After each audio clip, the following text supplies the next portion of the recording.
आज से 10 साल पहले तक मैं बहुत कमजोर था, भटकता फिरता था, धुतकार दिया जाता। हर लड़ाई, हर जंग में मैं सिर्फ एक कायर साबित हुआ। फिर ऐसा क्या हुआ महाराज, जिससे आप में इतना बड़ा बदलाव? उस बदले की आग ने मुझे ऐसी ताकत दी कि मैं तूफानों से टकरा सकता हूँ, हवाओं से लड़ सकता हूँ और सब तबाह कर सकता हूँ। खैर छोड़ो सिपाही, अब जल्दी से चलो, हमें बहुत काम करने हैं। देवा अपनी गुफा पर आकर अपने सिपाहियों को इकट्ठा करता है। वक्त आ गया है अब उस जंगल को हथियाने का, जिसकी इच्छा हमें पिछले 10 सालों से है। इसके लिए मुझे अपने बाप या अपने भाई का खून भी पीना पड़े, लेकिन जंगल फतह करके ही लौटेंगे। देवा अब खुली दुश्मनी पर उतर आया था। उसने अपने बाप और बड़े भाई को रास्ते से हटाने का सोच लिया था। देवा रात के समय अपने सिपाहियों के साथ अपने पिता गौरव के जंगल तक पहुंचता है। महाराज, गौरव के सिपाहियों की तादाद बहुत कम है, हम इनको आसानी से दबोच लेंगे। तो जाओ, देख क्या रहे हो, मार डालो सबको। देवा के सिपाही गौरव के सिपाहियों को एक बार में ही दबोच लेते हैं और उनको मौत की नींद सुलाकर आगे बढ़ते हैं। लेकिन इस शोर में गौरव की एक बड़ी सेना की आंख खुल जाती है। वो तादाद में भी ज्यादा थे। ये देख देवा अपने सिपाहियों को रोक लेता है। रुक जाओ सिपाहियों, गौरव की सेना तादाद में हमसे ज्यादा है, हमें अभी वापस लौटना होगा। हम एक बड़े प्लान के साथ फिर से वापस लौटेंगे। सुबह होने पर गौरव और उसका बड़ा बेटा भल्लाल जब गुफा से थोड़ा बाहर चलते हैं तो उसके कुछ सिपाही बहुत जख्मी हालत में मरे पड़े थे और कुछ सिपाही उनके पास खड़े थे। सिपाहियों की ये हालत किसने की? कौन है वो बुजदिल? महाराज, ये हमला रात में हुआ। बहुत चुपके से साजिश करके इन्हें मारा गया है और जब तक हमारी आँख खुली और हम इन तक पहुँचे तब तक दुश्मन यहाँ से फरार हो चुका था। महाराज, पिछले 30 सालों से जंगल पर राज कर रहा हूँ। आज तक किसी के मेरे जंगल पर उंगली उठाने की हिम्मत नहीं हुई, लेकिन कुछ घंटों में ही उसने मेरे जंगल के सिपाहियों को मारकर अपनी मौत को ललकारा है। वो जो भी है, 4 घंटे के अंदर उसका पता निकालो। हम उसे ऐसी मौत देंगे कि उसकी 7 पुश्तें भी याद रखेंगी। गौरव के सिपाही छानबीन के लिए जंगल में निकल पड़ते हैं और वो दुश्मनों के पैरों के निशान देखते देखते देवा के जंगल तक पहुंच जाते हैं। पैरों के निशान के मुताबिक हमला इसी जंगल से हुआ है, लेकिन ये काम किसी साधारण जानवर का नहीं है। पता लगाओ कि इस जंगल का राजा कौन है।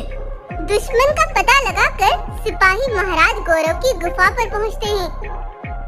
महाराज, बताते हुए भी अफसोस हो रहा है कि हमला करने वाला कोई और नहीं बल्कि आपका छोटा बेटा देवा है और उसकी सबसे बड़ी कमजोरी उसकी माँ है। माँ? अच्छा, तो अगर एक बेटा बाप को मारने का दम रखता है तो मैं भी उसकी माँ को मारने में बिल्कुल नहीं हिचकिचाऊंगा। उठा लाओ उसकी माँ को, वो खुद यहाँ तक खींचा चला आएगा। उधर देवा की गुफा पर भागता हुआ एक भालू आता है। तब भालू बागिन को लेकर वहाँ से आ जाता है। जंगल पार करने के बाद भालू अपने ऊपर से वो खाल उतार देता है जो कि गौरव का ही एक सिपाही था। तभी झाड़ियों से गौरव और उसके सिपाही भी बाहर निकल आते हैं। आओ आओ बागिन आओ, देवा को पाने वाली तुम ही हो ना, लेकिन तुमने उसे पालकर बहुत बड़ी गलती कर दी। देखो, तुमने उसे पाला और बदले में क्या, तुम्हें सिर्फ मौत मिलेगी। लटका दो इसको सूली पर। तब गौरव के सिपाहियों ने उसे पीठ के बल लटका दिया। महाराज, अब उस देवा का क्या करना है? ये खुशखबरी उस तक भी पहुंचा दो। जब ये खबर सुनेगा तो कुत्ते की तरह खींचा चला आएगा। तब गौरव के सिपाही एक पत्र को एक बक्से में रखकर नदी में छोड़ देते हैं, जिसकी दिशा देवा की नदी तक पहुंचती थी। उधर देवा के जंगल में कुछ जानवर पानी पीने के लिए आए हुए थे, तो उन्होंने वो बक्सा अपनी ओर आते देखा और जब उसे खोला तो उसमें एक पत्र था। वो संदेश जानवरों ने अपने महाराज देवा तक पहुंचा दिया। देवा ने पूरा पत्र पढ़ा और बेचैन हो गया। अकेला ही वो गौरव तक पहुंचने के लिए निकल पड़ा। तो बस यहीं तक थी बहादुरी? तुम अभी भी बच्चे हो। भूलो मत कि किससे दुश्मनी की है, और देखो आज भी उसी मोड़ पर आ खड़े हुए हो। और वो भी ऐसा ही मंजर था। जैसा आज से 10 साल पहले हुआ था।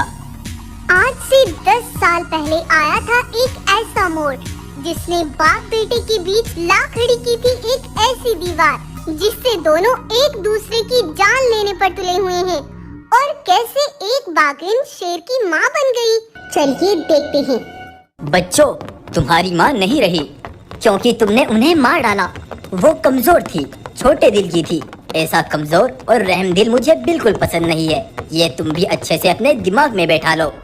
दरअसल आज से 10 दिन पहले माहेशमती शेरनी ने अपने 2 बच्चों को जन्म दिया। माहेशमती की सोच थी कि वो अपने दोनों बेटों को रहमदिल और सच्चा राजा बनाएगी, लेकिन वहीं उसका पति गौरव बिल्कुल अलग था। वह चाहता था कि उसके दोनों बेटे उसी की तरह बेरहम, मजबूत और कट्टर दिल बने। तुम मेरे बच्चों को ऐसा कुछ नहीं सिखाओगे जिससे ये तुम जैसे बेरहम और खूनी बने। ये मेरे बेटे हैं। आज ही मैं इन्हें जंगल के बीच ले जाकर खड़ा करूंगा। अगर ये जंगली शिकारियों के सामने डटे रहे तो ये मेरे असली बेटे हैं और उसके बाद शुरू होगी इनकी असली परवरिश। गौरव अपने छोटे बेटे देवा और बड़े बेटे भल्लाल को बीच जंगल में लाकर खड़ा कर देता है और तभी पीछे से एक चीता उनका शिकार करने के लिए उनकी तरफ बढ़ने लगता है। देवा ये देख भाग जाता है, लेकिन भल्लाल वहीं पर डटा रहता है।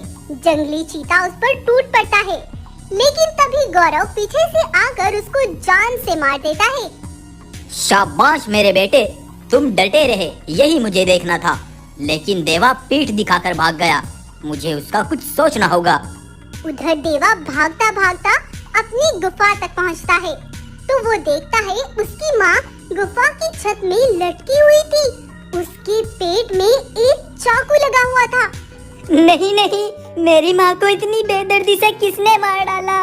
बताओ माँ, बताओ, कौन था वो? मैंने मारा है तुम्हारी माँ को।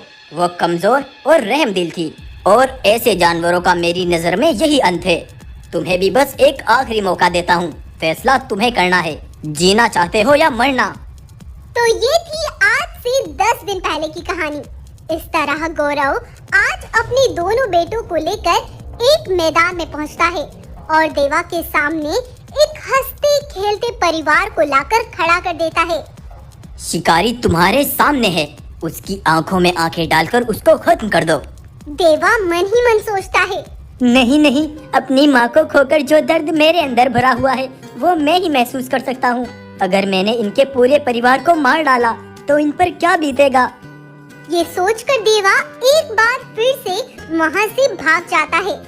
देवा दौड़ता दौड़ता एक ऐसी जगह पर आ गया जहाँ दूर दूर तक कोई नहीं था। देवा बिल्कुल थक गया था। वो एक पत्थर से लगकर बैठ गया और ऐसे ही बैठे बैठे उसकी आंख लग गई। तब उसे एक सपना आया। बेटा, इस बेरहम दुनिया में नेक दिल वालों का अंजाम तब तक यही होता रहेगा जब तक यहाँ से ये जुल्म और अत्याचार पूरी तरह खत्म नहीं होंगे। तुम्हें अपनी कमजोरी को ताकत बनानी होगी देवा, और इतना मजबूत बनना होगा कि जुल्म और अत्याचारों के बीच अगर रिश्ते भी आए तो उन्हें तोड़कर जुल्मों को खत्म करना है तुम्हें। बेटा, मुझसे वादा करो कि अब तुम इस बुजदिली को छोड़कर खुद को इतना मजबूत बना लोगे कि दुनिया तुम्हें याद करेगी। तभी झटपट देवा की आँख खुल गई और उसने खुद को एक अलग जगह पर पाया जहाँ एक बाघिन बैठी भोजन कर रही थी। ये मैं कहाँ आ गया और तुम कौन हो? क्या तुम मुझे मारकर खा जाओगी? अरे नहीं नहीं बेटा, ऐसा नहीं है। तुम नदी के उस पार थी और वो जगह खतरे से बिल्कुल खाली नहीं थी, इसलिए मैं तुम्हें वहाँ से यहाँ उठा लाई। लेकिन तुम ये बताओ कि तुम हो कौन? तब देवा बाघिन को पूरी सच्चाई बताता है और बाघिन उसे एक माँ की तरह पालती है। समय कब बीत गया जैसे पता ही नहीं चला और देवा जवान हो गया। एक बार कुछ ऐसा हुआ कि देवा के इसी जंगल में कुछ खतरनाक शिकारी घुस आए जो यहाँ के जानवरों को बुरी तरह मार कर खत्म कर रहे थे। तब बाघिन दौड़ती हुई अपने बेटे देवा के पास गई। बेटा, हमारे जंगल में शिकारी घुस आए हैं। जंगल में कोई भी ऐसा बड़ा जानवर नहीं है जो उनसे लड़ने की ताकत रखता हो। अगर कोई उनसे मुकाबला कर सकता है तो वो तुम हो देवा। देवा तेजी से बागिन के साथ वहीं पहुंचता है और उन सब को उठा उठाकर फेंकने लगता है। देवा की ऐसी ताकत देख बागिन भी हैरान थी। उन खतरनाक शिकारियों को देवा ने मौत की नींद सुला दिया। तब बागिन ने जानवरों को इकट्ठा किया। देवा ने जिस तरह से हमारे जंगल की रक्षा की है और दुश्मनों पर हमला करने के साथ साथ जंगल के साथियों को भी बचाया है, ऐसा बहादुर और ताकतवर योद्धा ही होता है जंगल का असली राजा। तब से देवा को ही जंगल का राजा बना दिया गया। इस तरह से देवा रहमदिल और कमजोर शेर से ताकतवर और निडर शेर बन गया। अब उसने अपनी माँ का वादा पूरा करने की ठान ली थी और सभी अत्याचारों को रास्ते से हटाने का खुद से वादा कर लिया था। तो ये थी आज से 10 साल पहले की कहानी।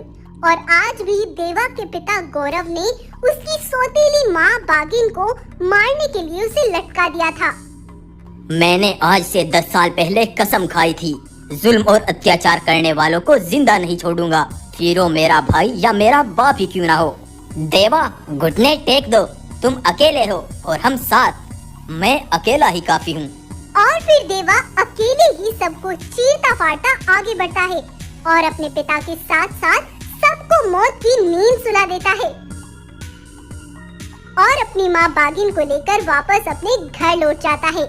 लेकिन कुछ दिन बाद रात के समय देवा जब अपनी गुफा पर सो रहा था, तब चीता की एक बड़ी सेना का झुंड आता है और देवा पर टूट पड़ता है और उसको खून में नहलाकर वहाँ से भाग जाते हैं। सुबह होने पर यह खबर जंगल में आग की तरह फैल जाती है। देवा की इस अचानक मौत से जानवरों को बड़ा सदमा लगा और आज बागिन का एक महान योद्धा सबसे दूर हो गया था। आखिर उन चीता से देवा की क्या दुश्मनी थी जो उन्होंने यूं देवा को जान से मार डाला। दरअसल आज से 10 दिन पहले जब देवा ने अपने पिता गौरव और सिपाहियों को मारा था, तो उधर भल्लाल का एक सिपाही तेजी से दौड़ता हुआ भल्लाल के पास जाता है। महाराज भल्लाल, वो देवा जो कभी एक शिकार करने से भी डरता था, आज उसने अकेले ही महाराज गौरव और सारे सिपाहियों को मार डाला। क्या बोल रहे हो तुम? होश में तो हो? मैं सच कह रहा हूँ महाराज, अगर देखना चाहते हो तो मेरे साथ चलो। भल्लाल जब उस जगह पर पहुँचता है तो वो अपनी आंखों पर विश्वास नहीं कर पाता। जिसने मुझे पालकर इतना ताकतवर और निडर बनाया, आज मेरे होते हुए ही किसी ने उसे कुछ ही घंटों के अंदर मौत के घाट उतार दिया। ये बदला देवा तुझे बहुत भारी पड़ेगा। तब भल्लाल पास के जंगल के राजा राधे चीता के पास जाता है, जो कि एक बड़ी सेना का मालिक था। मेरे छोटे भाई ने वो किया जिसकी मुझे उम्मीद भी नहीं थी, लेकिन अब मैं भी वो करूँगा जो उसने कभी सोचा भी नहीं होगा। ऐसा क्या हुआ भल्लाल, जो तुम इतने गुस्से में हो? तब भल्लाल राधे को पूरी बात बताता है। तुम्हारा काम हो जाएगा, लेकिन मुझे इसके बदले क्या मिलेगा? अगर तुम मेरा काम पूरा कर देते हो तो मैं अपना आधा जंगल तुम्हारे नाम कर दूंगा। भल्लाल राधे चीता से हाथ मिलाकर वहाँ से चला जाता है। इधर राधे जोर जोर से हंसते हुए बोलता है, गौरव का बेटा इतना मूर्ख निकलेगा, ये तो कभी गौरव ने भी नहीं सोचा होगा, जो अपने सबसे बड़े दुश्मन से ही हाथ मिलाने चला आया। भल्लाल, अब तेरा आधा जंगल नहीं, पूरा जंगल हथियाऊंगा। देखता जा अब मैं क्या करता हूँ। इस तरह से चीता के सिपाहियों ने जाकर देवा को जान से मार डाला था और देवा को मारकर राधे के सारे सिपाही भल्लाल के पास पहुँचते हैं। भल्लाल, तुम्हारा काम पूरा हो गया, लेकिन अब मेरा काम बाकी है। सिपाहियों, मार डालो भल्लाल को भी। ये सुनकर भल्लाल की आंखें खुली की खुली रह जाती हैं और राधे के सिपाही भल्लाल पर हमला करने ही वाले थे कि तभी राधे के सामने देवा खड़ा होता है। उसे देख सभी बहुत दंग रह जाते हैं। तुम जिंदा कैसे हुए? तुम्हें तो मैंने मरवा डाला था ना। लेकिन ये देवा जिंदा कैसे हुआ? दरअसल देवा मरा ही नहीं था, क्योंकि जब भल्लाल राधे से हाथ मिलाने गया तो उनके बीच की सारी बातें पेड़ पर बैठी एक चील कान लगाकर सुन रही थी। तब उड़ती उड़ती वो देवा के पास आ गई और उसने देवा को पूरी बात बताई। वो सब तुम्हें मारने की साजिश रच चुके हैं महाराज। आज रात वो तुम पर हमला जरूर करेंगे। तुमने मुझे ये खबर ला कर दी, तुम्हारा बहुत बहुत शुक्रिया। अब आगे मुझे क्या करना है ये मैं अच्छे से जानता हूँ। तब देवा रात में अपने ही जैसी एक नकली खाल को वहाँ रख देता है और वहाँ से चला जाता है। इस तरह राधे के सिपाहियों ने देवा पर नहीं बल्कि उसकी खाल पर हमला किया था। जिस काम को तू पिछले 20 सालों से नहीं कर पाया, तूने सोचा कि वो तू एक रात में कर लेगा, लेकिन मेरे होते हुए तू मेरा जंगल और मेरे भाई भल्लाल का बाल भी बांका नहीं कर पाएगा। और तभी वहाँ पर देवा के सिपाही भी आ जाते हैं। यह देख राधे के सिपाही और राधे डर के मारे कांपने लगते हैं। मुझे एक मौका दो देवा, आज से मैं कभी तुम्हारे रास्ते में नहीं आऊँगा। राधे अपने सिपाहियों को लेकर वहाँ से चला जाता है और भल्लाल भी अपने भाई देवा से माफी मांगता है। आज तक तुमने जो भी किया उसे भूल जाओ और अब तुम हमेशा सच का साथ दोगे।